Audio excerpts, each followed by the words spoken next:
En realidad del cuentito, yo la cuento, pero no son mis historias. No, bueno, pero la forma de Es la contarlo. sesión, Como dice claro. García Márquez, Es la es sesión. vivir para contarlo Es y cierto. saber cómo contarlo. Es cierto, es cierto. Gracias, Roxy, gracias. Bueno, a ver, dijimos que íbamos a arrancar por algo que parece un déjà vu, un loop eterno, que yo ya no sé qué sinónimo encontrarle, pero uno hace historia retrospectiva, es decir, va para atrás y dice, che, loco. Yo les voy a tirar datos nada más. Es el primer golpe de Estado, hoy estamos celebrando, lamentablemente acordándonos, el primer golpe de Estado que la CGT le hace al peronismo. Ustedes escucharon. Ya la primer contradicción. Es decir, la CGT, que es la Unión de Sindicatos, estamos hablando hace ya muchos años atrás, o los Sindicatos Unidos de Trabajadores, la Central de General de Trabajadores, bueno, le hace un paro a un gobierno peronista. Pero, ¿qué gobierno peronista? Un gobierno que estaba vaciado de poder, o vacío de poder, o vacuo de poder. ¿Qué gobierno era, Roxana? ¿Qué gobierno era? El gobierno de Isabelita. El gobierno de Isabel Perón. ¿Por qué digo que estaba vacuo de poder? Porque en ese momento gobernaba prácticamente el Rasputín de la historia argentina. El Rasputín de los Ares. El ¿Ustedes brujo. saben? Exactamente, López Rega, el brujo. Era un hombre, un outsider, que en realidad no era tan outsider. Ustedes recuerdan que Isabelita de Perón, por eso son tan importantes las fórmulas, presidente, vicepresidente. Uno no elige un presidente, uno elige una fórmula. Porque si al presidente le pasa algo o le pasan algo, queda el vice. ¿No?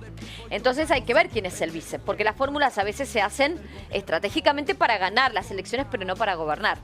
De hecho, pasó en ese entonces y está pasando ahora de nuevo. Esto ocurrió en el año 1975. 1976, 1975. Exactamente un año después hay un evento muy complejo. Pero bueno, vamos a ir así, partes por parte. Cuando se da, ahí está el brujo, ahí está López Rega, él es López Rega. ¿Quién gobernaba en ese momento? Isabel de Perón, que había muerto, por supuesto, Perón en ese entonces y ya había quedado como vice al mando. Ya veníamos con una crisis económica importante, sin embargo, veníamos con 11 años de crecimiento constante. Fíjate las diferencias estructurales, van encontrando las 7 diferencias, las 10, las 20, las 2 o todas, ¿no? ¿Por qué? Había un descalabro complicadísimo en la economía, producto de lo que muchos llamaron el Rodrigazo. Celestino Rodrigo, ¿se acuerdan de Celestino Rodrigo? Fue un ministro de Economía que cayó como paracaidista después de que Gómez se fue.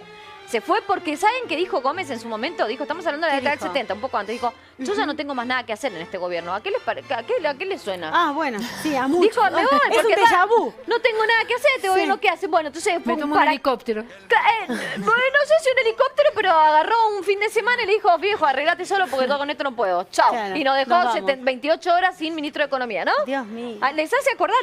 No nos vamos tan lejos, Ro, no nos vamos 20 años atrás. Pero acaba de pasar. 72 horas atrás. ¿No estás Claro. hablando de ahora? No, estoy hablando de hace 72 horas. Claro, Bueno, por eso. no, lo que pasaba. Entonces dijo, yo no tengo más nada que hacer acá. ¿Y qué pasó? Bueno, López Rega, que le decían el brujo, que junto a Sin, que Sin, después siguió, Sin era como el financista, era como el banquero en ese entonces, que después siguió con el golpe militar y siguió con Menem. Ah, mira, con la privatización de las empresas. Pero fíjate, cómo va cambiando de cara, ¿no? O cómo va cambiando la piel, el camaleón de acuerdo a la ocasión. Porque en ese entonces este hombre, que era el banquero, por así decirlo, el financista de López Rega, se queda en el poder junto a Celestino Rodrigo. Rodrigo lo pone López Rega, le dice, vení, ponete acá. Tac. Isabelita lo escucha y dice, bueno, ¿qué hacemos? Isabelita era una compañera de fórmula, era como una Evita 2, digamos, Claro. quería, pero bueno, no Sí. cumplía ese rol de primera dama, pero en definitiva no era primera dama, era la vice. Fue la fórmula que ganó. ¿Qué ocurre? ¿Qué ocurre con este evento, no? Que a partir de aquí se genera, digamos, y por este descalabro de esta cantidad de medidas que se habían tomado restrictivas, esto termina derivando en lo que es el golpe de Estado del 76. Justo un año después de las medidas del Rodrigazo, como se llamó por Celestino Rodrigo, es que se da este primer paro por el descalabro financiero y económico. ¿Por qué decían descalabro financiero y económico? Mira, te voy a pasar algunos datos. Por ejemplo, se pasó a una devaluación importante, que nosotros ya tenemos devaluación, señores. Aunque venga la nueva ministra y diga, no vamos a devaluar, ya estamos devaluados. Porque en relación a la moneda internacional y con nuestra economía, tenemos una devaluación importantísima. Pasó en ese momento el peso. Ya habíamos tenido una devaluación previamente con Gómez que iba de 5, ¿se acuerdan el peso ley? El peso ley que estuvo antes del plan austral. Y después la conversión, la convertibilidad al peso. Bueno, Sí. ese peso ley, en su momento, Gómez ya lo había pasado de 5 pesos a 10. Es decir, lo que antes te costaba 5 pesos, ahora 10. Y la futura devaluación fue de 10 a 26. Después hubo algunos dólares paralelos o algunos caminos o tipos de cambio paralelos. Fíjate que esto no es de ahora, ¿no? Y hubo un dólar específicamente, que a mí es el que más me llama la atención, que era, no es ni dólar futuro ni nada, que ya es una causa penal, era el dólar para el turismo. 45 se iba. A 45 se iba, no al 45%, subía a 45. Es decir, que un peso valía 45. Imagínate la devaluación que se generó. ¿En qué constituyó? En medidas de shock. ¿Ustedes se acuerdan cuando Macri decía, no, lo hacemos de a poco, lo vamos haciendo de a poco, hacemos estructuración de shock? Bueno, ¿en qué se basó? Se basó, si se quiere, en una teoría keynesiana que decía, en ese entonces, para todos los países, cuando se entraba en recesión, porque cada tanto la economía capitalista entra en recesión, son ciclos, ¿no? Decía, bueno, vamos a preparar de alguna manera un espacio en donde los salarios, ¿no?, se acoplen de alguna manera a la inflación o a los procesos que vayan ocurriendo de aquí en adelante. Es decir, fortalecer el salario. Pero ¿qué quiso hacer López Rega? ¿Qué quiso hacer Rodrigo? Bueno, Rodrigo quiso hacer lo siguiente. Dijo, vamos a estancar los salarios. Querían paritarias del 70, del 80%, porque en mayo de ese año, escuchá la calidad de vida cómo estaba, 85%. Es decir, la inflación está en un 85%. ¿Aquí estamos en julio? ¿Cuánto está la inflación? 70. Y la inflación está 70. O sea, la calidad de vida, ellos la llamaban de esta manera, estaba en un 85% debajo de lo que se estaba tramitando. Nunca en la Argentina había habido un ajuste tan grave, que eso llevó a una devaluación y además después llevó a una hiperinflación que terminó. ¿Saben a cuánto se fue la nafta? ¿A La cuántos? nafta que salía 80 pesos se fue a 180. Ah, sí, sin anestesia. Ah, bueno. ¿Se acuerdan? Bueno, llegó, después hubo la hiperinflación de Alfonsín, pero llegó una hiperinflación tremenda, pero tremenda. Digamos, la mayor pelea y la que no ganaron con los sindicatos fue que Isabelita, el Brujo, López Rega, Sin y Rodrigo querían que el salario y la paritaria fuera de un 35, un 40%, cuando ya la calidad de vida se había bajado hasta un 85%. Entonces, ¿qué se necesitaba? Bueno, básicamente lo que él quería era estancar los salarios y licuar la deuda de grandes empresarios. Además de la deuda externa de 10.000 millones de dólares que teníamos en ese momento. Nos queda clarísimo, Amalia, con sea, esto que nos estás contando de la época de Perón, Isabelita y demás. Perón es ya que está, sí, ya había pero pasado. había fletado, pero digamos. es cíclico. O sea, Argentina es un país tan cíclico que vivimos esto cada 10 años. No, pero además ¿o no? copiamos, Cada porque 10 años. López Rega era, digamos, el Rasputín de los Ares. ¿Los Ares Claro. cómo terminaron?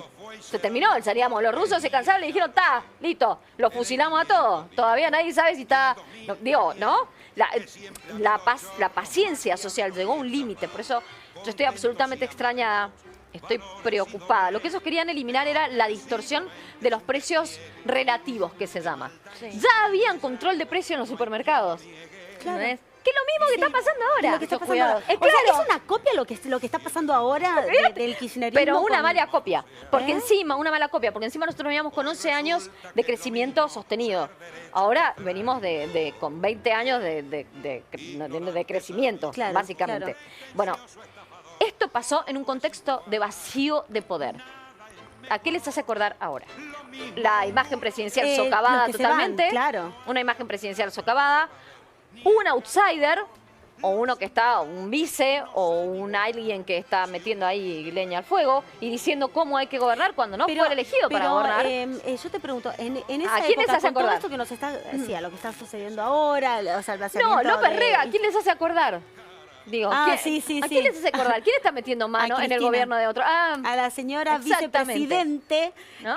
Señora Cristina Fernández de que Kirchner. está manejando Pero- las cosas. Pero yo te digo, fue un golpe institucional, o sea, en esa época se vivió de tal manera como ahora podemos fue peor, derivó, fue tal la hiperinflación que después... Lo que pasa es que ahora no se puede hacer un golpe de Estado si las Fuerzas Armadas quisieran. ¿Por qué? Porque durante 12 años o más, el gobierno de Cristina Kirchner se encargó de que... dame un minuto, Tommy, porque no es un tema fácil, ya lo redondeo. Se encargó de desguazar a las Fuerzas Armadas. O sea que ni siquiera tenemos, incluso con el conflicto que tenemos con Malvinas, hoy lo dijo el embajador de los Estados Unidos aquí en la Argentina, con el conflicto de Malvinas que tenemos, que también se inventó en la época del proceso militar, no podemos comprar armamentos porque muchas de las partes que están hechas, con las que está hecha el armamento, son inglesas. Entonces, el problema que tenemos ahora es que de a poquito se nos fue empujando hacia un lugar que ya los rusos dijeron que así íbamos a terminar. Ellos que lo vivieron hace 100 años atrás. Que lo próximo polo comunista iba a ser Latinoamérica. Ahora, con la diferencia de que el contexto histórico es totalmente diferente, el contexto tecnológico es totalmente diferente. Y que la macroeconomía nuestra está, pero totalmente destruida. Lo cierto es que en ese momento, discúlpenme, teníamos a las Fuerzas Armadas, que uno dirá, bueno, fue un horror, hubo 30.000 desaparecidos, 7.000, no importa cuántos, hubo desaparecidos. Hoy día ni siquiera tenemos la posibilidad de que haya otro poder que pueda realizar un golpe de Estado. Un golpe institucional se realizó, lo estamos viviendo. O sea, hace poco